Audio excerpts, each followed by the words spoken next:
nós estamos de volta, debate esportivo ao vivo, TV Beltrão, técnico Nelsinho, que comanda o Cressol Marreco Futsal, invicto. Agora, esta folga toda, professor, atrapalha o planejamento? Ou como são jogos oficiais do estado e o time representa o município, já tem a programação, mas não perde um pouquinho do ritmo na competição? Isso não acaba atrapalhando, professor? Perde muito, não só a questão da parte de ritmo de jogo, como as pessoas falam de uma maneira geral, e é verdade, mas um pouco da concentração, né? Aquela coisa da sequência de jogos, você consegue manter um nível de rendimento alto, com bons resultados, que foi o que aconteceu conosco, e de repente você tem uma parada, você tem uma lacuna aí que não é preenchida com jogos oficiais, por mais que se faça jogo amistoso, alguma coisa nesse sentido, não cai a mesma coisa pela competitividade. Portanto, há uma perda sim, a gente, claro, procura minimizar isso com bons treinamentos, né, enfatizando parte física, dando aos atletas uma condição de também recuperar, recarregar um pouco as suas baterias com seus familiares, como nós fizemos após o jogo do Copa Grill. Então é uma necessidade que a gente procura estar contemplando na medida em que a gente tem a inconveniência dessas brechas na competição. Dá para dizer mais, né, Jefferson? Vendo um jogo igual foi contra o Copa Grill aqui, um jogaço, lances assim que a bola não entrou porque o olho do torcedor não deixou a bola entrar.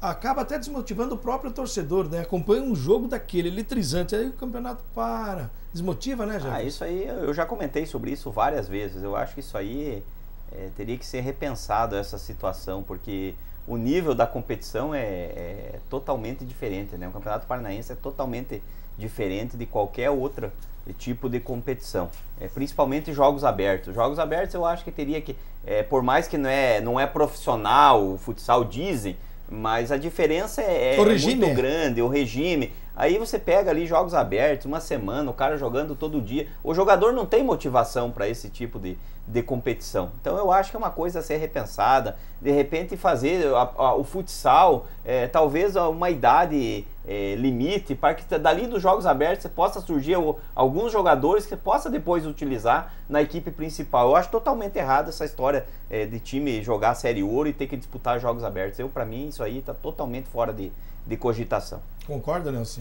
Eu acho que nunca tinha parado. Uma Copa São Paulo, comparado ao futebol, transformar os jogos abertos para jogadores mais jovens? Nunca tinha parado para observar por esse prisma, né, por esse aspecto do Jefferson. Acho que a ideia é uma ideia interessante, porque você consegue atuar em duas frentes, né? Você continua dando ênfase aos jogos abertos, que os municípios também ajudam as equipes profissionais muito por conta disso, e ao mesmo tempo você, além de não desgastar demais, de não parar a competição como acaba acontecendo, você dá ênfase à possibilidade de renovação, de revelar jovens valores. Com isso, uma idade limite pode ser interessante, mais ou menos o que faz as Olimpíadas, né? A FIFA autoriza 3 jogadores mais velhos, acima de 23 anos, a partir daí todos abaixo. A FIFA, inclusive, ela alega que se ela liberasse, como o COI gostaria, seria um mundial a cada 2 anos, de 2 em 2 anos, isso realmente seria um problema. Então, dentro mais ou menos dessa ideia, poderia sim ser interessante, mas aí é uma discussão um pouco mais ampla, né, com a federação, né, e a própria Secretaria de Esporte do Estado, mas acho que a ideia poderia ser levada adiante. Né, Ninis? Completando, fora a questão de se tu perder um jogador por lesão numa competição dessa, de repente pro resto da temporada tu perde um jogador por uma lesão, alguma coisa, aí no campeonato mesmo, que o clube, claro, que os municípios ajudam, tudo isso que o Nelson falou é válido, mas e o gasto que o clube tem com um jogador? De repente um jogador, 2, te faz falta numa competição de nível estadual, que poderia elevar muito mais o nome do teu município, o nome da tua cidade. Eu vejo já foi campeão dos Jogos Abertos. Foi campeão 2009 em Toledo, né? Nós ganhamos em 2011. Foi 2011 com o Nelsinho. Exatamente, 2011. Toledo foi, Nelsinho? Foi Toledo. Toledo, né? Vai ser agora, não é isso? Também, Em 2010 nós chegamos na final contra Maringá. Em 2011 perdemos o título lá dentro do Chico Neto. E em 2011 nós conseguimos nos sagrar campeões. Um título importante que, como foi falado, se valoriza bastante, principalmente pelo município. Mas eu não discordo do Jefferson, não. Acho que ele, de certa forma, ele consegue, com essa ideia, atacar um pouco do problema que se vive sobretudo pelo fato de que o calendário acaba tendo que ser modificado por conta dessas competições. E é uma competição, talvez, não muito valorizada, não estou dizendo que o Marreco não valorize, os jogadores do Marreco não valorizem, talvez de uma forma geral. E aí fica aquela sensação, se for e não for bem, aí o torcedor já fica com o pé atrás, né? Agora, para tirar o pé, também não. Então, é difícil para o trabalho para a comissão técnica, eu imagino. Inclusive porque você tem que planejar isso, né? O planejamento ele tem que ser feito em cima disso também, obviamente. Tem o objetivo na chave ouro, né? Onde que se quer chegar, e o planejamento para a situação dos jogos abertos, porque, como foi comentado, uma semana você tem que montar o teu planejamento de trabalho, o microciclo de treinamento convincente e condizente com aquela semana de jogos abertos. Naquela semana tentar perceber todos os possíveis problemas que vão ser enfrentados naquela semana com possíveis lesões. Aconteceu, nós perdemos o Neto Caraúbas em 2011, 2 dias antes de ir para os Jogos Abertos. No próprio Jogos Abertos, o André, o pivô, se lesionou, então nós jogamos a competição praticamente com 7 jogadores de linha. Muito complicado para você manter um jogo atrás do outro num nível muito alto. De novo, temos um grupo de um nível altíssimo, mas também relativamente reduzido. Então, esse planejamento ele também tem que ser feito pensando em ir bem, como você falou. Nelsinho, vamos relembrar aí a sua estreia no Marreco Futsal. Foram 4 partidas até agora, 2 fora e 2 uma fora, 3 em casa. Uma fora contra o Guarapuava e 3 jogos em casa. O Nelsinho fez a sua estreia no seu retorno contra Maringá. O Maringá no Ginásio de Esportes Arrudão. Vamos ver como foi, TH? Só imagens? Pode ser. Este jogo, Nelsinho, o que deu para se fazer do momento que você chegou até esse jogo contra o Maringá? A gente, claro, né, eu precisava perceber, analisar, né, o plantel, e de cara detectamos que o grupo era um grupo muito bom, bem armado pelo Fabinho e obviamente que pela diretoria. As características se completam. Nós conseguimos, logo que cheguei, nós tivemos um amistoso em São Lourenço do Sul, ali em Santa Catarina. Eu fui para a quadra e ali nós já pudemos ter um contato um pouco maior, estreitar a nossa relação, a maneira de trabalhar. Esse jogo foi um jogo muito complicado, um primeiro tempo onde a equipe sofreu e soube sofrer para entrar na defesa do Maringá. A torcida foi importantíssima, sobretudo pelo fato de que teve a paciência necessária.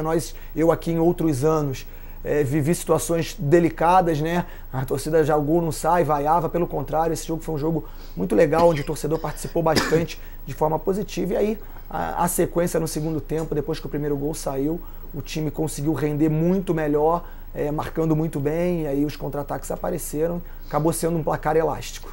Bem, o Jefferson esteve lá também no futebol e não existe varinha mágica, né? No esporte, o treinador chega, reúne, ninguém faz mágica. Jefferson, o que mudou com o Nelsinho a partir do momento que ele assumiu, que o time começou a vencer, tanto é que está invicto ainda na competição? Olha, Ademir, sempre que há uma mexida, há o temor de o grupo, como falamos, de não aceitar, mas também há o fator positivo da motivação. Acredito que a equipe está se entregando mais durante as partidas do que aquilo que vinha fazendo com o Fabinho. Talvez algum problema que a gente não saiba, um problema interno, alguma coisa. Mas me parece uma equipe mais disposta. E é claro que uma equipe mais disposta, uma equipe mais batalhadora, o futsal, aquilo que é trabalhado no dia a dia, flui melhor. Esse jogo, principalmente, eu acompanhei, esse jogo contra o Maringá, sem tirar os méritos, é claro, do Marreco, fez uma grande partida, como o Nelsinho falou, demorou o primeiro gol, mas depois o Maringá, claro, não é mais aquele Maringá que a gente sempre viu uma equipe, mas o Marreco fez uma excelente partida nessa noite contra o Maringá. É porque não importa, né? O nome e o time é o Maringá. E tradição, né? Exatamente. É tradição, né, Ademir Augusto? tivemos a oportunidade, eu acho que do ano passado mesmo, de vermos um Pato Branco bem abaixo, acho que foi ano passado, né? Bem abaixo daquele Pato Branco que a gente sempre via, e veio aqui dentro do Arrudão e complicou a equipe do Marreco. Então, jogos com equipes tradicionais assim, tem que entrar ligado e esperto, e o Marreco fez isso nessa noite. Que é isso aí, hein, assim. O que o Canhoto fez nesse gol aí, hein? Muita velocidade, a técnica combinada com a velocidade, ele é um jogador que faz isso muito bem, supre bastante a dificuldade do porte físico, né, por ser muito pequeno, muito magro, um jogo de contato, mas ele supre isso com essa velocidade e essa técnica combinada a toda essa potência. Especificamente no caso do Canhoto, você o tirou daqui. Aquela saída para o atleta Canhoto foi boa, né, assim? Sem sombra de dúvida, ele passou lá comigo seguramente um amadurecimento muito grande, foi um ano muito difícil para o clube que nós fomos ali no Rio Grande do Sul. Sempre fazer equipes na região metropolitana é muito complicado, tanto é verdade que o representante que tinha, que era o Paraná Clube, já não disputa mais, né? No Rio Grande do Sul não é diferente, e a equipe, e o Canhoto teve um comportamento digno do profissional que ele é, do caráter que tem, e esse amadurecimento com certeza aconteceu, foi muito importante para ele. Eu sou suspeito a falar porque geralmente as pessoas não valorizam os pratas da casa. Eu posso te afirmar que tanto Canhoto quanto Serginho, o próprio Rafinha, que hoje não está jogando, tá, se eu não me engano, no Dois Vizinhos. Momentaneamente também. Né? Exatamente. Jogadores que eu tive o prazer de trabalhar e de muita qualidade, portanto, feliz em ver que o Canhoto hoje joga no nível que está jogando. Dá para manter esta liderança nessa fase, né, assim, até o final dela? Restam 2 partidas ainda? 3 jogos? 3 partidas, exatamente. Olha, Ademir, nós somos hoje líderes por pontos, né, de forma absoluta, mas se a gente parar para analisar número de jogos, nós temos um jogo a mais do que o próprio Copagril, e temos 3 jogos a mais do que o Guarapuava, que aliás joga amanhã, se eu não me engano. Portanto, esses times ainda por aproveitamento podem nos passar e a gente tem total consciência disso. Mas eu acho que sim, que dá. Nós temos 2 jogos fora de casa, 2 jogos difíceis, 2 equipes que vão brigar ali, ao meu ver, por essa última vaga, e Guarapuava em casa, que é sempre um jogo bastante complicado.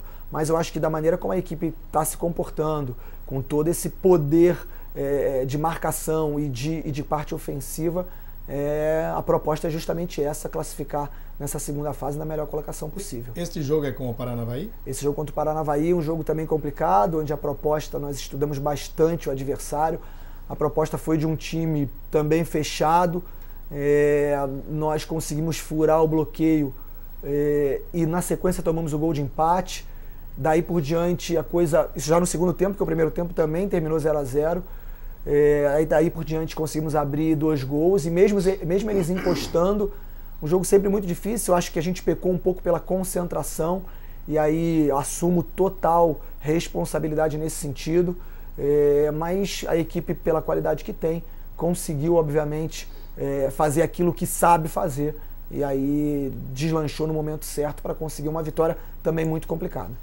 O jogo contra o Copagril, dá uma segurada nas imagens, vamos pedir a matéria, vamos reprisar a matéria toda, tem como, TH?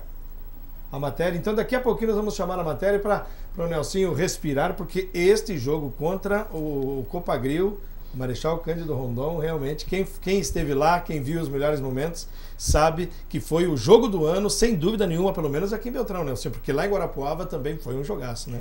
Um jogo muito difícil, a gente sabia, tinha consciência da dificuldade pela qualidade do plantel, né, do Marechal, pela qualidade do seu treinador, campeão mundial com a seleção brasileira, um cara que eu respeito muito, foi meu treinador durante 4 anos, muito influenciado por ele na questão tática, na visão do jogo.